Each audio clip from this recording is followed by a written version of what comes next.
And sure enough, a few miles up the road, there was a roadblock. And there were people, all of them were masked. One guy had a police top on and a rifle. And then my friend who was in the passenger seat, he was like, I don't like this, man. Go, go, go, go, go. And so I just floored it. I went around the trucks, went through the barricade, which is some oil drums and some rope on top. I just blasted through. Luckily, the car in back of us got the gist. They followed me. I ducked down because the one guy had a gun. So I ducked down and was driving like this just in case they fired. This is the Maverick Show, where you'll meet today's most interesting location-independent entrepreneurs and world travelers, and learn the strategies and tactics they use to succeed. And now, here's your host, Matt Bowles. Hey everybody, it's Matt Bowles. Welcome to the Maverick Show. This is part 2 of my interview with Scott Brills. If you have not yet listened to part 1, I highly recommend you go back and do that first because it provides some really important context for this episode. If you have already heard part 1, then please enjoy the conclusion of my interview with Scott Brills. Scott, I also want to now pivot and talk a little bit about some of your other travel experiences. You had mentioned that after you did the Mongol rally and drove from London to Mongolia, or almost to Mongolia, you tried to go to Mongolia. The following year, you did a longer drive from the UK to Cape Town, South Africa. Can you please explain what inspired this, what type of vehicle you did this in, and why you chose to do this journey? Give us the context. Yeah, so a couple of years later after that, actually, so to put it in perspective, 2009 was Mongol Rally. I drove almost to Mongolia, did the marathon. 2010, went to Africa for the first time. And then at the end of the year, started up Motor Safaris officially. And then 2011, started planning with an ex-colleague of mine that did the Mongol Rally, our next big adventure. So the next big adventure was going to be to start off with the Mongol Rally people in the UK and then take a little detour and instead go south through Africa all the way to Cape Town. So we planned this out for about a year. We roped in a few other people to join us. We decided to take 2 cars, a pair of old Subarus. I think they were, at least 10 years old. They had some miles on them. And we decked them out in canvas, made them look like a pair of Chuck Taylor sneakers. We called it Team Subaru. And we even had the shoelace bow and everything on the top. Yeah, it was pretty good. We initially were planning on doing a Tom's footwear kind of thing and raising money for footwear to provide to some worthy recipients over there, in one of the countries at least.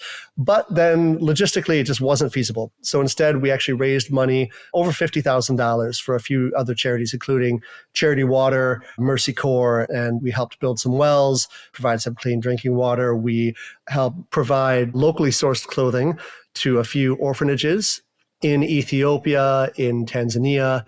The wells were in Somaliland, which is a part of Somalia, and then also Ethiopia. So we were actually doing some visits to these sites on the way down, which is really cool, really fulfilling. And just to see everyone there and how thankful they were that we were able to raise this money from friends and family that knew we were doing this. And we saw firsthand the change that it made. That was really cool. But nothing went right, basically. That trip was very difficult from the get-go. Just cars breaking down. We had multiple injuries and illnesses and a love triangle. I was not involved.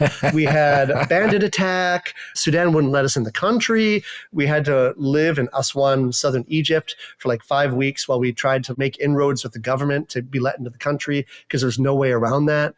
Everything went wrong. It was really crazy. How many things went wrong over the course of this initially 3 months, but then 4 months eventually till we got to the end. We made it though. We got those 2 Subarus to the end, to Cape Town, and we were worse for the wear. But I would not be surprised if that was probably the most extreme long-term journey I will have done in my life. Even though everything went wrong, hey, that's where the best stories come from, right? Well, I have to say, if you were going to get stuck somewhere, Aswan is not a bad place to be stuck. I spent about a year in Egypt and I was living mostly in Cairo, but I did spend time in Aswan and I stayed with the Nubians in a Nubian village. We were on Elephantine Island. Yeah. Oh, I mean, it was just, they have like botanical gardens that are islands in the middle of the water. And it's a really lovely place. I found the Nubians to be some of the kindest people that I've ever met. And I have to say, if I was to be stuck somewhere, Aswan probably wouldn't be the worst place. And sometimes you just get to spend more time with people, right? More than you expected. And sometimes that can be a positive thing and a silver lining in some cases. Everyone knew us by the end. I mean, we were getting invited to weddings. We were there during Ramadan too, so that was particularly tricky for part of the time, but everyone knew us. We were local fixtures, basically. We were living on Elephantine Island through a couch surfer that he didn't loan us a spot. We were paying for it, but a very good rate. Shout out to Jasser from Elephantine Island. So we had like a spot that we could stay at with all of us. At that time, we had a crew of, let's see, 1, 2, 3, 4, 5, 6, 7 people, because we picked up another couple on the way that were in their Land Rover doing something similar, and they joined us. So we had an amazing time. Unfortunately, near the end, I severed part of my Achilles tendon. There's like one store you could buy alcohol at if you bring like a foreign passport. So I bought a bunch of beers. There was nothing to carry it in. I thought maybe they'd have a crate. No. So this gave me like a plastic trash bag. So I put all the beers in there, carrying over my shoulder like Santa Claus, and got almost to where the short ferry was to get to the island that we were living on. And I felt it break. I reached behind me, just barely stopped them all from falling out, but one of them fell next to my foot and a piece of glass came up and severed the back part of my foot. I started bleeding. That was tough. I had to hop my way over. My buddy who I was traveling with is actually a volunteer EMT. So that was very useful. He stapled me back together again without anesthetic. So then I was just kind of hopping around and on crutches. Luckily, one of our other people that was doing it already fractured his foot earlier in the trip. So we had crutches with us. So I was able to borrow his crutches and hop around while I was there. And it took a while to heal. And then we took the staples out and it opened up again, had to put more staples in me. It was an interesting trip. There were a lot of like foot and leg injuries for a shoe themed trip. It's kind of ironic. What happened with the bandit attack? Where was that? How did it occur? And then how did you get out of that situation? The bandit attack was our own fault because we didn't listen to the locals because we thought we were more knowledgeable than them. I'm not sure. Basically, we had finally gotten into Ethiopia after living in Egypt and going through Sudan. Oh, I forgot. There were embassy attacks too. Right as we were going into Khartoum, there was a mass demonstration of 1,000 people. They evacuated the embassies. We were driving in that night. It was Friday night, and we almost ran into this crowd of people. And we decided to get out of there. We camped on the outskirts of the city. Nothing bad happened. Everyone else there was super nice. Even the mob didn't really affect us, but we just wanted to play it safe. Instead, we went to a mosque that night and hung out with some Sufi Muslim people that were doing kind of a get-together, an English language practice get-together and everything. And it was really cool. So it was after all this, we got into Ethiopia. It was our first night there. We had a big, long journey ahead of us. We had already found a campground to stay in. We had rooftop tents. That's where we were staying many nights, is on top of our cars in the rooftop tent. So we knew where we needed to go, but we had already been told twice when we stopped places, hey, careful on these roads. Don't drive at night in the mountains. We're like, okay, yeah, sure. But we have to get to the spot. We've got reservations. We need to stay there overnight. We can't just pull off on the side of the road. So we disregarded their advice. And then the couple that were in the Land Rover in front of us radioed back to us as we were pitch dark on the mountain roads. They're like, something fishy's going on here. There's like a bunch of guys around. We're not sure what's going on, but take caution. So the two of us in 2 cars, we pulled over, we chatted about it. And we're like, let's wait for some big trucks to come through. Let's shadow them, follow them, because they'll know what to do. They drive these roads all the time. So we waited until some semis came in, some lorries. We followed them. And sure enough, a few miles up the road, there was a roadblock. And there were people, all of them were masked. One guy had a police top on and a rifle. And I was like, is this a legit crossing? But we'd already been told it looked shady, right? I remember the truck stopped right in front of us. So there were 2 trucks. They both stopped. And we're like, okay. And then my friend who was in the passenger seat, he was like, I don't like this, man. Go, go, go, go, go. And so I just floored it. I went around the trucks, went through the barricade, which is some oil drums and some rope on top. I just blasted through. Luckily, the car in back of us got the gist. They followed me. I ducked down because the one guy had a gun. So I ducked down and was driving like this just in case they fired. Luckily, they didn't. There probably weren't bullets in the gun. I mean, those were 100% bandits. I mean, the one guy was kind of making it look, it was enough for me to be like, is that real? He's wearing the police uniform and he's got a gun, but everyone else had masks on. Their faces were covered. And sure enough, later on, we heard that somebody had been killed on that road. I'd like to think that they were just, trying to get money, but we had our whole lives in those cars. We had all of our money. We had all of our camera gear because we were filming all this too. And luckily we were able to avoid any nastiness by just driving through and drove to the campsite and adrenaline high. And we got there at 2 a.m. or something like that, went to sleep. Well, I am noticing a theme in the types of travel adventures that you choose. And I know that the following year after this journey, you decided to do the Rickshaw Run in India for the first time. For people that have never heard of the Rickshaw Run in India, can you explain what it is and then your decision why you wanted to do it and what the experience was like? Yeah, so the Rickshaw Run is another charity rally event put on by the same people that do the Mongol Rally. It's called The Adventurous. Started up by a guy named Tom in the UK back in 2004, but the Rickshaw Run started a little bit later when they started up a rickshaw, or some people may know them as tuk-tuks, three-wheeled, small engine vehicle, generally basically like a lawnmower engine, 7 horsepower or so. And you drive this tuk-tuk, this rickshaw, auto rickshaw as they call it in India, a couple thousand miles through India with no maps or anything. They just set a start point, you raise some money for charity, and then they'll see you at the finish line 2 weeks later. And, in between, hilarity ensues, inevitably, breakdowns and all sorts of craziness. I mean, anybody that's been to India and been to rural India, or even the cities, I mean, it can be hectic. India for me is there's a lot of everything, a lot of good, a lot of poverty, a lot of amazing people, some shady parts. It's like a really interesting microcosm of the world. So I did that in 2011 with my friend Mike, and we had all sorts of problems. I'd never driven a geared vehicle before, so immediately the first day destroyed the gears and we had to get the engine rebuilt. That was fun.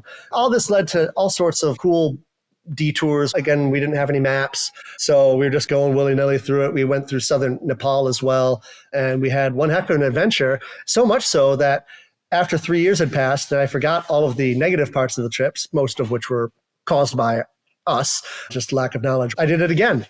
And instead of driving across the top of India, I drove from Kerala in the south and went northeast, finishing in Meghalaya province, the city of Shillong. So that was about 2,500 miles. And then I did it again 3.5 years later in 2018. And I went from the other side of the country. So I did through Mumbai, started off in Jaisalmer in Rajasthan in the northwest, and then went down the western coast all the way to Kerala, where I'd started the year before. And I'm doing it again. I'm doing it for a 4th time in August. It's been a while since I've had an adventure like that. And I'm actually doing it in Kashmir, in the city of Leh. And we're going down to the desert city of Rajasthan, where I've been a few times before. And that's where the finish point is. Can you talk about this style of travel for people that are trying to get their minds around what it's like to travel in this manner? But why is it so rewarding? Why is it so rich and substantive and different from other types of travel and types of ways to see India? Why do you keep doing it? Why do you keep going back? I mean, maybe share some of your experiences, but also the impact that that style of experiencing India has on you. So a rickshaw, it's open sides, it's slow moving. I think at best you'll get 40, 45 kilometers an hour downhill. So it allows you to drive a bit more slowly through the country and experience a lot of these really off the beaten path, off of the tourist path type cities and towns where we've met all sorts of amazing people and gotten so much help from the locals. A lot of people go to India, but generally you've got main spots that you go to. You go to Delhi, or you might go to some cities in Rajasthan like Jodhpur, Jaipur, Jaisalmer, or you'll go see Agra and the Taj Mahal and the Red Fort. So that's all awesome, but there's so much country and so many people and so much history and stuff like that in between all these parts that you can't really see unless you're traveling a little bit slower, you're forced to stop a lot more often because of breakdowns or refueling or something like that, or you just don't know where you're going. You have to ask the locals. So doing it that first time, it was tough, but we kind of like figured out how to do it enough where when I went back that second time, it was much easier, much more pleasurable experience. Again, the first time, why was it tough? It's mostly because of me. And I didn't really know how to drive the thing or what I was doing. But after that first time, I kind of figured it out. And then every time I've been back since, it's been a very different experience. We were on the front page of the Mumbai Times in 2018. That was really cool. We did a photo shoot there. And thanks to my friend Murli, who lives there or lived there at the time, it's been such a cool thing. The country has so much different culture and history depending on where you're at. Same can be said of many other countries, but India is pretty big. And the South is very different than the North. I know that for the best chai, in my opinion, you go to the North.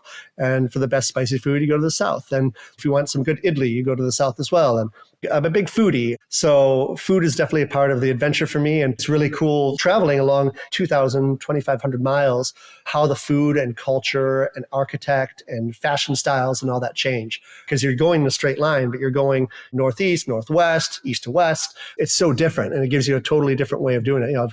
I've talked to many of my Indian friends that still have family over there, and they're just like, wow, you've seen way more of India than me. Because I go over there and we've got a driver and we're just visiting family in our city. And I'm like, yeah, there's so much to see, but it is intense. I'll give you that. It is super intense. You're making it more intense by doing it the way you're doing it in this auto rickshaw.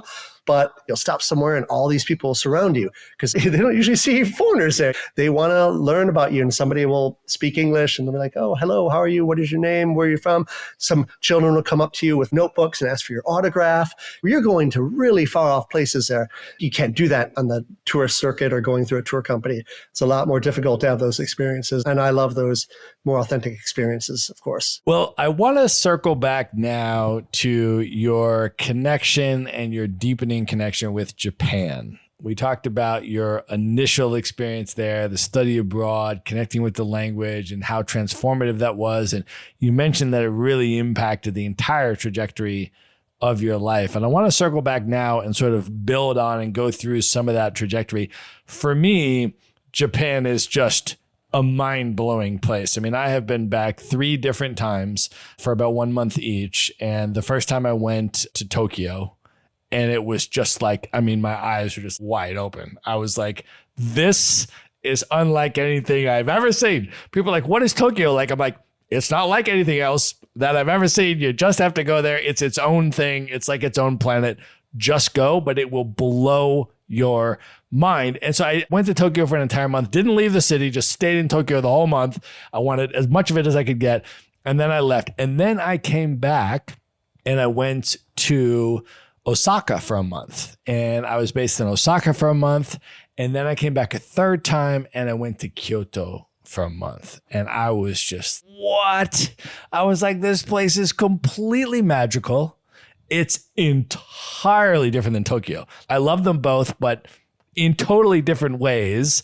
And then I was also able to do some shorter term traveling to other places in the country that were very different. Like I went out to Naoshima, which is called the Art Island, and it has all of these like huge art installations around, just wild. And then I went out to the island of Miwajima and I stayed in a traditional ryokan and went to the onsen and did all of that. And I was just like, this is unbelievable. So it's like each time I go to Japan, I have like these extraordinary experiences, which are super different from the one I had the last time, but super amazing and remarkable in different ways. And I know you have been back way more times than I have. You spent a ton more time there. So I actually want to just ask you, I mean, especially for maybe people that haven't spent much time in Japan, what do you love about Japan? And what are some of your very favorite experiences and places that you've been in Japan? That first time when I lived in Japan, it was my first time in Japan. And of course, I was going over there for 9 months to live. And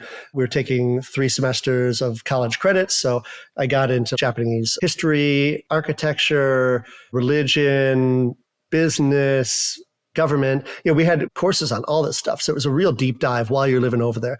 And I was 10-minute train ride from Kyoto. Kyoto was a big city to us. I was in Otsu, which is a city not far away. I went to Kyoto every single chance I could, many other spots as well, whenever I had that time off and I had the money. But Kyoto kind of ended up being my home away from home. And I still think of it like that. So even when I go back, there is an over-tourism problem in Kyoto nowadays. It could get crazy at times, especially like during the cherry blossom season in late March, early April. But you go other times a year, or if you just go a little bit off the beaten track, you skip the Golden Temple and Kinkakuji and stuff like that everyone goes to, it can still be an awesome experience, even during those peak times. So I have a real affinity for Kyoto. Even my accent in Japanese is more like Kyoto, Osaka. So that's kind of my jam. I've been there 30-something times at this point. I've spent more time there than any other place outside of the US. Speaking Japanese and having a bunch of friends over there and a few businesses has really gotten me to go over there many times, but I would still go over there even if I didn't have any of that. It's my favorite spot. And well, what I love about it's same stuff I love about every other place is on the top of my list, like Turkey, like Thailand. I love the language, the people, the food, the history. It really ticks all the boxes for me. And I love, in particular, Japan's devotion to quality. If you want the best of pretty much anything, even if it's like Italian food, go to Japan, because they take something, they'll clone it and they'll do it even better. That's just kind of the Japanese way. I tell people the same thing. And I explain to them that there's different levels. When you start traveling the world, you start understanding like different things about the culinary experience, right? And there's great food in all different places. There's great food in Europe. There's great food in South America. But Asia, it's at a different level. And then all of a sudden you go to Japan and you're like, oh, there's even another level. And you just start understanding this. What I explain to people, though, is it's not only the Japanese food. It is the Japanese food. If you've had sushi somewhere around the world, even at a really good sushi restaurant, and you go to Japan, you're going to be able to find things that you have never experienced before. And cheaper. Yeah, but it's not just the Japanese food. I tell people the best Neapolitan pizza that I've had anywhere in the world outside of Naples is in Tokyo. It stands up to a lot of the pizza in Naples too. Yeah, exactly. Or the best coffee shops in the world, or the best anything. The standards of culinary excellence in Japan are just completely unrivaled. It is remarkable, the meticulous level of detail and perfection and excellence that they put in to the entire culinary space there. It's funny, I can remember the very first time I ever went to Japan. I told you it was in Tokyo, and I went by myself. And I messaged my Airbnb host, who was actually not Japanese, but he was from another country, but he owned an Airbnb there, but he had been living there for a really long time. He was like a resident. And he's like, oh, I'll meet you at the metro and I'll walk you to the place and check you in and stuff like that. So on the walk there, I can remember saying to him, oh, this is a really cool neighborhood. Do you recommend any restaurants around here? And he looks at me and he goes, dude, this is not like the United States where you need to look up on Yelp and see, is it a well-rated restaurant and avoid the bad ones. He goes, this is Tokyo. Just walk in and it'll be amazing. If it's not, it'll be out of business. The fact that they're operating means that they're good. Yeah, he's like, if it's not, it'll be out of business in a week. I was like, oh, got it. This is a whole different type of situation here.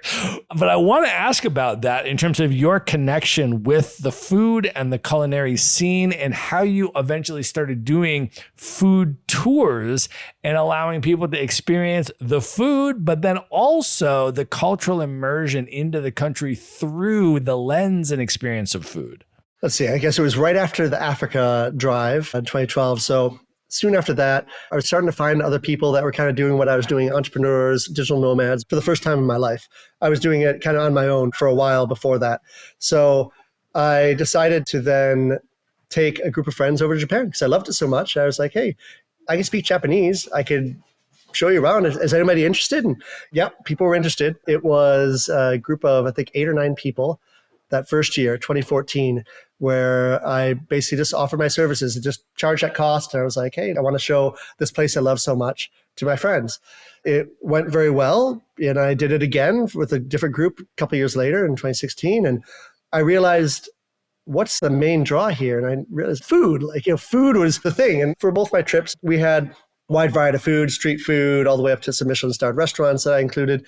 But out of all the places in the world, really, what better spot than Japan to showcase the country via its food and drink scene?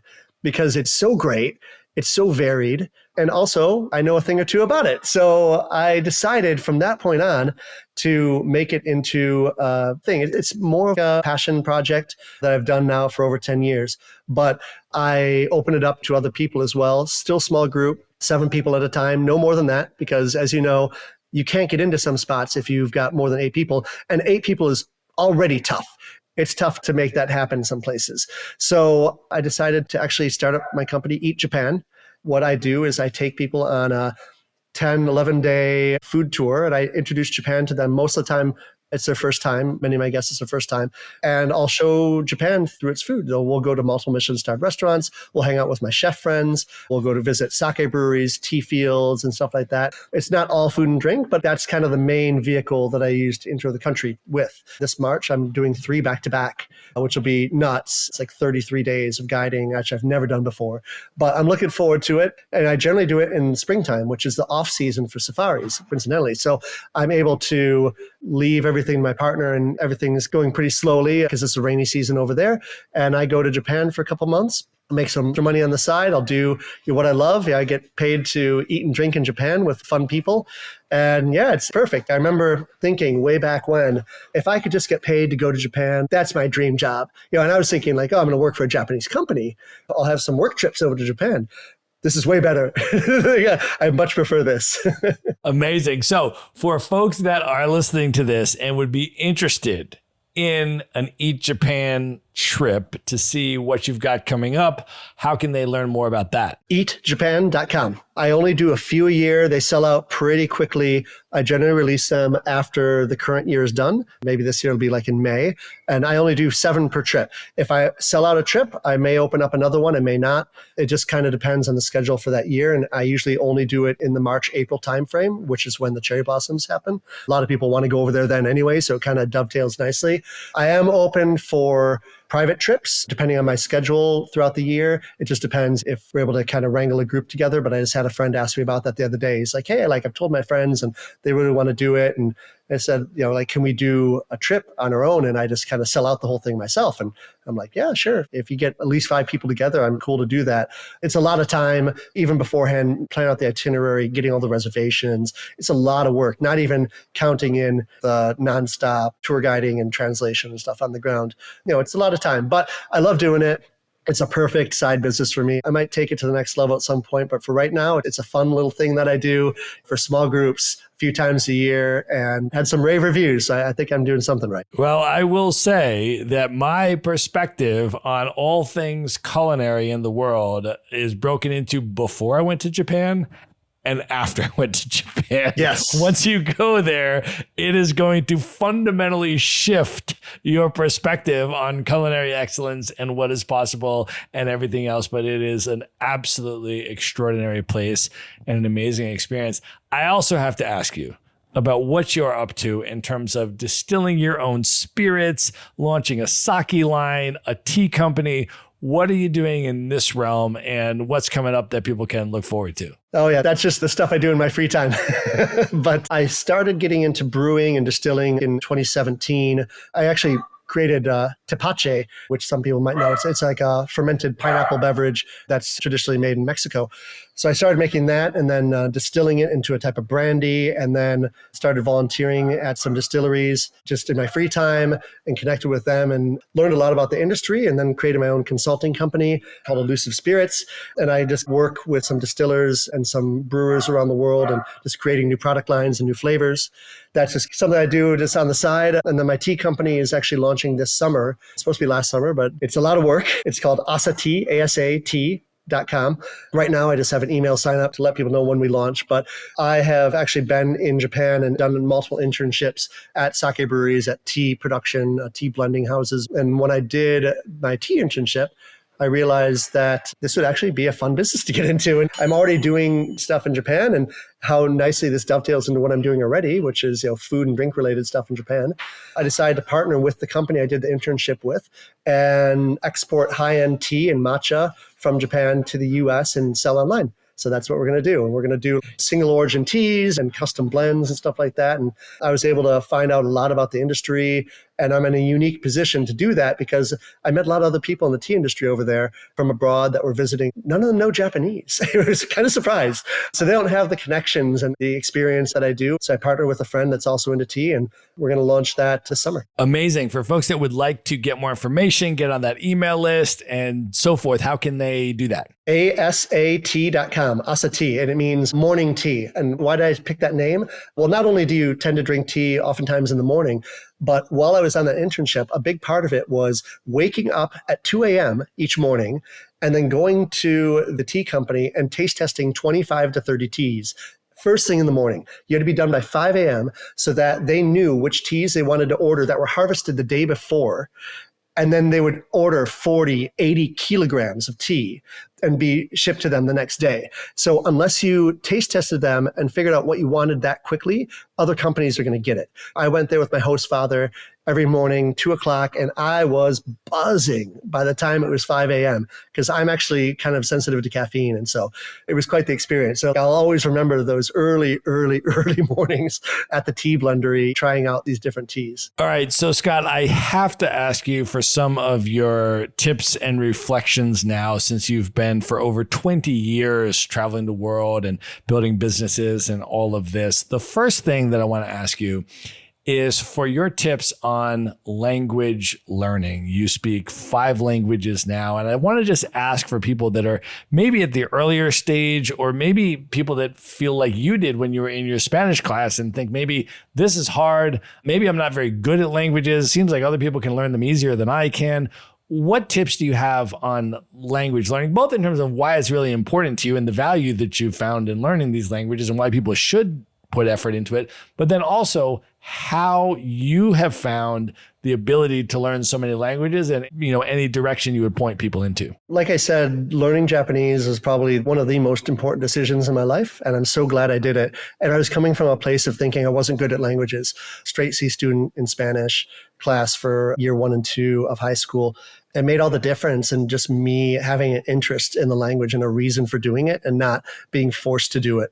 That was big. I think I learned Japanese very well by going over there. It was multifaceted as far as why I was able to maybe learn it quicker or better than some of the other students. But I think mostly it was just not being afraid to go out there and use it, to want to talk to people, but they didn't know English. And so I had to up my game and had to be on their level because I'm in their country.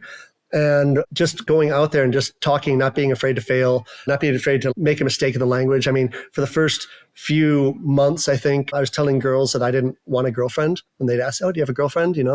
I was trying to say, "I don't have a girlfriend," and I mixed up the verb. For those that are Japanese, it's to not have is inai, and to not want is iranai. So I was mixing them up. And so I'd say, "Kanojo iranai." And so, I don't know if they thought I was gay or I just wasn't interested at all. But I was saying that for a few months, and I was like, oh man, duh. And for me, there's no better way to remember something than to get a lot of embarrassment from doing it wrong. And that has helped me a lot of times remember a lot of things in the language and other languages as well. I have been able to make so many new friends. It's opened up business opportunities and friendships. And even if you don't learn it to a level of fluency, learning just the basics goes a long way, especially nowadays with phone tech and the ability to use Google Translate for things. Showing that you've put in a little bit of effort to learn hello, goodbye, thank you, ordering at a restaurant, something like that goes a long, long way. Because I think the way tech's going, it's going to be less and less common to do that. Also, you get the secondary benefits of learning at least one language, which I encourage everyone to do, if you don't know already, is really important because every language kind of thinks differently. And you get to learn a whole new way of thinking and interacting with the world. Like in Japanese, inconsequential thing is like Japanese, the signal lights. You've got red, yellow, and green, right? They say red, yellow, and blue. And then you're like, wait, why do they say blue? And then you find out that there didn't used to be a green in their language. And they just called it green and blue blue. And, just interesting things like that. And you'll find that in every single language. You always hear like German has all these words that you don't have in English, like longing for a place you've never been to, Fernweh, stuff like that. It's really cool to learn these different ways of thinking, and it helps you not only connect with the other cultures, but also I've learned a lot about my own language by learning other languages and kind of comparing and contrasting them. So I feel like it's also made me a better English speaker as well. One of the things that I appreciate the most about you is how much you've been committed to affecting positive change in the world over the years through your travels, through your businesses, and so forth. And I want to ask you, just reflecting on your philanthropy and what you've learned over the years and how you might advise people to navigate through some of the pitfalls that sometimes appear when we are trying to make a positive change in the world and do something positive, in terms of some of the problems that sometimes arise with the voluntourism space or orphanage tourism or the white savior complex when trying to do things in the global south or the continent of Africa and so on and so forth. And what you've learned about some of those over the years, how you've navigated them, and any tips that you would give to people who want to make a positive contribution. Even though it may come from a place of good intention, all that stuff that you mentioned definitely exists. I know some people that were volunteering at an orphanage in Arusha, where our company is based. And I found out later on through one of the volunteers, a Tanzanian volunteer that worked there, he's like, man, these people are giving money to this orphanage. It's portrayed as an orphanage, but most of these kids do not live here. They're just here during the daytime. And the money that they're giving, the owner's taking most of it. I was like, what? We'd given, not money, but we had given supplies and stuff to them. And we're like, wow, I can't believe that's happening. And I've heard since then, just in the area that we operate, multiple stories like that. Like, this is a thing. This has been a problem enough that we're starting our own nonprofit in Tanzania. We actually just incorporated it this year because we've had so many issues partnering with existing nonprofits, or what we think are nonprofits. And then you find out in the end, they're taking a cut off at the top, and so we're like, well, we still want to give back, and we still want to be able to accept donations and get them into the country without being taxed on them, which is the main reason why you start the nonprofit. It's a huge problem, not only in Tanzania, many developing countries, because they know people come over to do the voluntourism thing, and help out with the children and get the Instagram shots and stuff like that. It's something that unfortunately happens. I can't really say much besides research quite a bit. Don't just talk to your friends that have done it, because that's what these girls I know did. And it looks okay on the ground, but you just don't know what's happening if you're not speaking the language and you don't have longer time there. And also the fact that if it is a real orphanage, having adults just kind of go in and out of their lives on a regular basis is not great for their development as well. If they are actual orphans, they need like a solid adult presence there. And so this is actually bad for their development.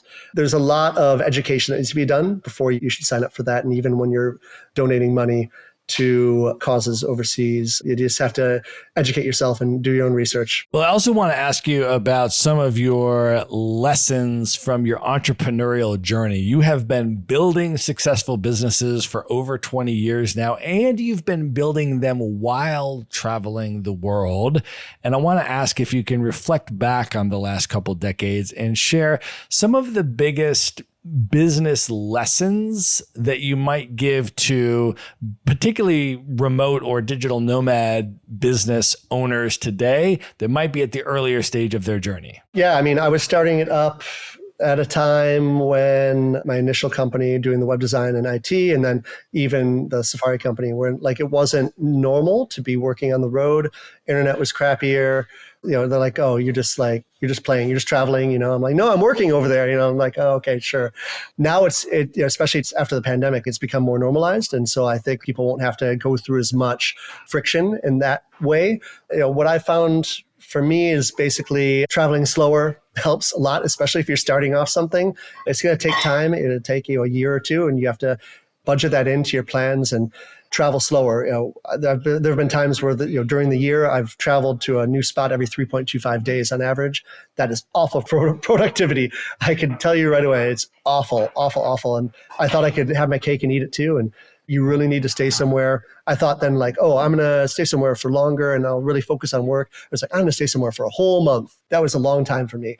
I would say probably longer than that. Stay somewhere for like 3 months or so. Not only will you get a deeper look into that area, like you were doing when you're staying for, each city for a month in Japan, you're going to be able to kind of get that tourism out of the way on the weekends or in the beginning and then focus on the work. And it's tough, when you're doing this for the first time and all of a sudden you don't have a boss. You are your own boss, and to sometimes keep the momentum going, to be your own boss, to set your own hours, it's tricky. That's why I think it's more important to start that kind of thing. You already have a 9 to 5, let's say, or a paycheck coming in, to start that on the side while you're doing that and kind of get an idea of how much work it's going to take and how quickly you'll be able to get some money in while you still have your health insurance and your paycheck and everything. I think that's probably the better way to do it. And then lastly, if you're going to go into a partnership, choose your partners wisely. I've had partnerships that didn't work out. I've had partnerships that do. Luckily, Josh couldn't be a better partner, but I've had less than amazing partners as well. And part of that might just be kind of live and learn. But the quicker you can learn who's a good partner and who's not, that's pretty important. Well, I also want to ask you about your reflections on all of the travels that you've now done, over 100 countries, and a lot of them really immersive and in-depth and unique experiences and ways of connecting with people and experiencing different places. What impact do you think all of this travel has had on you as a person? Only good. I have been able to experience so much, meet so many people, and be a part of so many cultures. It has taught me adaptability, resilience, that everyone around the world is very much the same, despite the color of the skin or their religion, that you can do without a lot of material objects. What you actually do need in life is very small, and it can often fit in a backpack. And if you need it, you can go out and buy something. If you get invited to a wedding, you need a suit, go to Zara and grab a suit. I've been there before. There's so much that's come from it. Patience, just a lot of good qualities. I'm sure part of it's just growing older, but also experiencing life in these other countries really also makes you appreciate what you have. If you have the ability to go travel and work in these countries and be a digital nomad, you're already figuratively ahead of much of the population of the world that is not able to do that because of money or time or their passport. And it really makes you appreciate that. I've got friends in a lot of countries where they're like, wow, I'd love to do what you do, but I've got a Nepali passport and we can't go anywhere, on free, on arrival visas. It's a thing. I've got my business partner in Tanzania. He's coming on the Japan trip, my next one I'm doing. It's his first time outside of Africa. He's only been to South Africa and Kenya for work, basically. So he has never had Japanese food before. This will be a complete mind blower for him. But to get to Japan, he's having to jump through so many hoops where I don't have to. I could just show up there with my US passport, and he has to go to multiple interviews and prove, here's my bank statement, and here's the reasons why I'm not going to leave my family and go live in Japan. So he has to really jump through hoop after hoop after hoop, and it makes me angry. I'm like, of course he's not going to leave. He has this thriving business and a family and money. But there's still, and I can only imagine for people that don't have all that. Tanzania, there's no way they're getting a visa ahead of time to go travel there or many other countries in the world. So that's another thing. It really makes you appreciate what you've got. Scott, let me ask you one more question and then we'll wrap this up and move into the lightning round. Why are you still so passionate about travel? You are about to do the Rickshaw Run in India for a fourth time. You are still so passionate about seeing the world in these unique and substantive and immersive ways. What does travel mean to you today? I'm still very much into adventures. I'm working more than I have ever before, and I'm staying in one place more than I ever have. But that thirst for adventure, I don't think will ever go away from me. I always want to travel around, see new things, eat new food, see new people, have adventures. And I'll always try to fit that in my life one way or another going forward. And so, I'm not doing as much of it just because I have to focus on my businesses. And that's another goal of mine. I'm willing to give up my life of nonstop adventure to do that. And that's worth it to me. But it's just kind of built into me, I guess. I don't know anything beyond that. It's also once you drink the Kool-Aid, I relate to that, my friend. And I think that is a perfect place to end the main portion of this interview. And at this point, Scott, are you ready to move in to the lightning round? I will. And I haven't read any of the questions, so you are going to get my legit answers. Let's do it. The lightning round. All right. What is one book that you would recommend that people should read? One of the books that really got me on my thirst to travel the world and experience things was The Travels of Marco Polo when I was in third grade. I love that. It just talks about Marco Polo. And nowadays, we don't know how much of it was fictionalized or added to it, but amazing for someone that's in the 14th century to be doing that kind of travel. And then more recently in my adult life, I really love the book by Robert Cialdini called Persuasion. That talks about human psychology, how people operate, and just mental models and things like that. And I think it's really important just being a human or having a company where you're trying to sell things or services to know how people operate. And it kind of gives you cheat codes to deal with people. We all have to deal with people in our lives, right? Not necessarily in a negative way or positive way, but just like interactions. I remember reading it and being like a lot of light bulb moments where I was like, oh, wow, like that's right. Like I have noticed that, and just kind of codifying some of those things that you've experienced before, but maybe not thought of in that way. Scott, what is one travel hack that you use that you can recommend to people? Take a roll of duct tape, which is pretty big. Even the travel duct tape is pretty big, and then wrap it around a pencil and make a much smaller roll and throw that in your toiletries.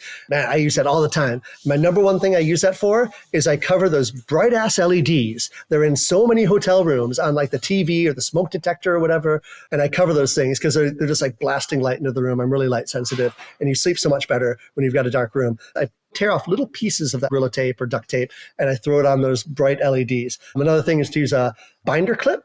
And I'll carry that with me to put the two curtains together of hotel rooms. Oftentimes you can't get them to go together, and there's a beam of light inevitably in your face in the morning, waking you up. And so I'll use that to wrap them around each other, and then I'll put the clip.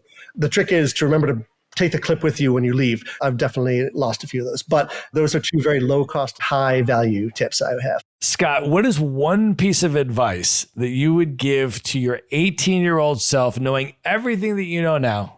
If you could go back in time, what would you say to 18-year-old Scott? Keep on the path, because I was very conflicted, not so much 18, but like right after that, right? So 18, 19, I was in Japan. I was doing pretty well, pretty happy. When I came back and started up my company, and then the next few years, early 20s, I didn't know if this was going to be a for right then kind of thing. And I was just doing that to like have a job, going through school and to test out my entrepreneurial chops, or if I was going to go deeper on that.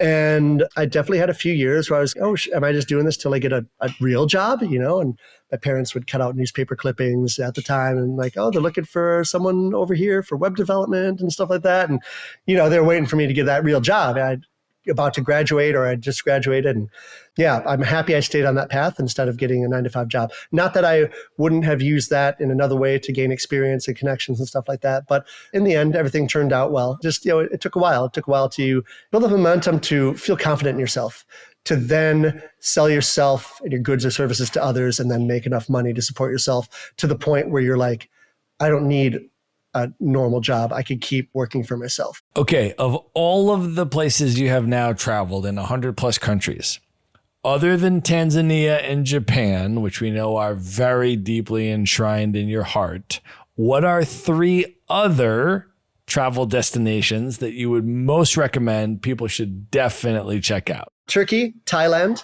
I've also spent a ton of time in Thailand. Same reason I love Turkey and Japan. A lot of amazing history, friendly people, amazing food. Food's definitely big on the list for all those countries. And then number 3, I quite like Mexico because it's so close to the US. It's so easy to get in and to travel around. You can even drive down there. The food is amazing. It's insane. It's amazing. Amazing culture and history, and a lot of different landscapes. You've got the jungles, you've got the deserts, you've got the 2 coasts. Yeah, I quite like Mexico. And there's so much more Mexico I have yet to do. I haven't even been to Oaxaca, for instance. But I do love, the culinary scene is a thing for me. And I mean, Mexico, just about everyone loves Mexican food, even if it's like Tex-Mex, it's some good stuff. It's a great pick.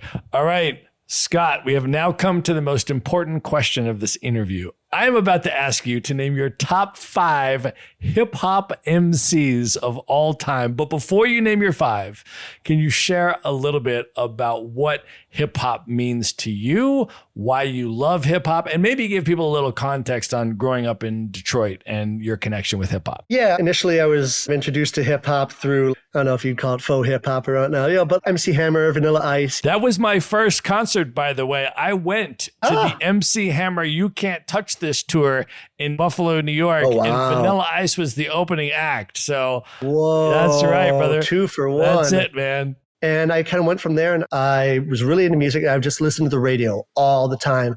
I would make my own mixtapes. I think I really got into hip hop more when I was in Japan that first year, because in Japan, there's such a variety of music from around the world, including hip hop from other countries and hip hop in Japan. So that was right around the time when Def Jam Japan was a major force in the music industry in Japan. I, along with some of my friends, went to a bunch of shows. And also this is right when CD burning became a thing. And they have CD rental shops and they sell blank CDs there. It's kind of a weird system back in the day. So I would just check out all these CDs and I'd rent them. And I was the only person that brought a CD copier with me, like one of the first external CD copiers. And I made copies of all these CDs. I know, not technically legal, but yes, that's what I did. So I was exposed to a huge breadth of music that I'd never heard before, but I was able to really delve into a lot of music I'd never heard before, including a lot of hip hop. And from there, it just grew bigger and bigger. I got really into hip hop and house music that year. I did DJ a little bit of hip hop, but I was really got into house music and did house. And the house music wasn't a thing in the US. I would DJ some shows in my friend's house and stuff like that in the US. People are like, what the heck is this music? You know, they had no idea. But yeah, like I really got into, I had a really cool musical education kind of on my own and through these concerts in Japan and stuff when I was there in 2001. That's amazing, man. Yeah, I mean, a lot of people don't know the history of house music in Chicago, the Midwest, Frankie Knuckles, all of that stuff coming out, man. And also a lot of people don't know about the hip hop culture in Asia, which has been one of my things, because as you know, I was a hip hop DJ in the 90s. And so one of the things that I love about traveling is to see how the hip hop culture is in different places around the world as I travel. So when I go to Japan or I go to Seoul, Korea, my gosh, I mean, it is like unbelievable, the hip hop culture. Oh yeah. Yeah. Korea's really big into it. Korea, it's like absolutely amazing going to breakdancing shows. I mean, it's just like absolutely amazing to see how some of that stuff manifests itself. But what were you telling me? Were you at a party that Q-Tip was throwing or something like that? Oh yeah. I was in New York with a buddy and he's like, yeah, my friend's going to be bartending at this show in Brooklyn. I don't know if he knew it was Q-Tip, but like I was like, oh, whoa, Q-Tip, what? And I was like, all right, let's go. And so yeah, I went there and Q-Tip was there just putting on a local show, kind of underground. And yeah, that was really neat. That was 2010, something like that. Super cool, especially since Tribe Called Quest is one of my favorite hip hop groups, definitely the more old school groups. Amazing. All right, well, we're going to get to it right now, Scott. Of all time, dead or alive, who are your top five? Tribe Called Quest, Outkast, also People Under the Stairs. They're probably my favorite. They're two guys from LA that were underground for 20 years, just driving to shows and selling merch out the back of their truck, basically. They did it really, really hardcore. So I really respected them for that hustle mindset. And then I would have to say Tupac, even though he's West Coast, but Tupac is definitely one of my favorites, even from way long ago. I have to add it. I love a lot of East Coast. I would say if I had to pick one, I would go East Coast, but Tupac is my man. And then it's not one artist, but I love the West Coast collective, the Hieroglyphics crew, and a lot of the different individual artists that came out of that, which is part of an even bigger crew. But yeah, I quite like their beats and their rhymes and the way that they would play with really complex rhymes. Yeah, so I'll give a shout out to them. Amazing, brother. I love that. All right, Scott, this has been an incredible conversation. I want you to let folks know how they can find you, connect with you, follow you on social media. And then once again, let folks know if they're interested in Tanzania and coming on a safari, hiking Mount Kilimanjaro, hanging out in Zanzibar, doing some cool East Africa stuff.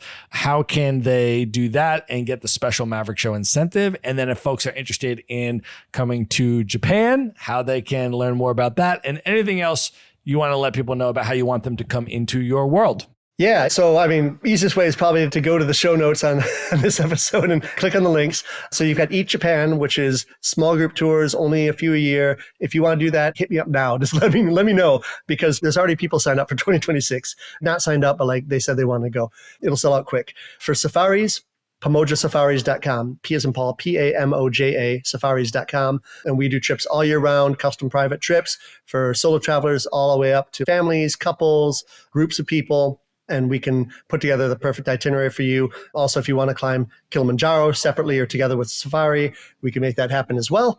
And then for the other stuff, Asa Tea, ASAT, TEA, Asa Tea. That'll be launching this summer, but you can sign up on the email list on the site to figure out when we're going to launch that, probably July. That's like the main stuff. If you just search for me, my website, my Instagram hasn't been updated in a while. I'm too busy doing stuff, having my adventures and doing my businesses. I don't have a lot of time to devote to my own social media. But if you are interested in checking out our Pamoja Safaris at Pamoja Safaris, Instagram and Facebook, my friend Melissa, who does our socials, puts up some really cool stuff. Most of it has been taken by me personally, the videos and the photos that she puts up there. She does a really good job at it. We got some cool animal stuff to whet your appetite until you come over with us. Well, I will tell you, the safari that I did in the Serengeti and the Ngorongoro crater and the hot air balloon ride was an absolute game-changing experience, even though I had already done another safari in the Masai Mara in Kenya. It was a totally another level and was really extraordinary. So folks have heard me on the podcast talk about that many times. They've heard me talk about summiting Kilimanjaro and how special and unique that was, as well as Zanzibar and some of the other stuff. So everybody on this podcast knows, who listens, that I'm a huge fan of Tanzania. So remember to go to Pamoja Safari/Maverick to get your special Maverick Show discount on any of those trips that you end up doing. And we are going to link that up in the show notes, along with everything else we have discussed in this episode. So if you're interested in the Japan trips, if you're interested in the tea, if you're interested in following Scott and all of his amazing stuff on social media, all of that is going to be in one place. So just go to themaverickshow.com, go to the show notes for this episode, and there you're going to find direct links for all of that and everything else that we have discussed. Scott, this was amazing, brother. Thank you for coming on the show. Quite the breadth of topics. Thanks for having me, Matt. All right. Good night, everybody.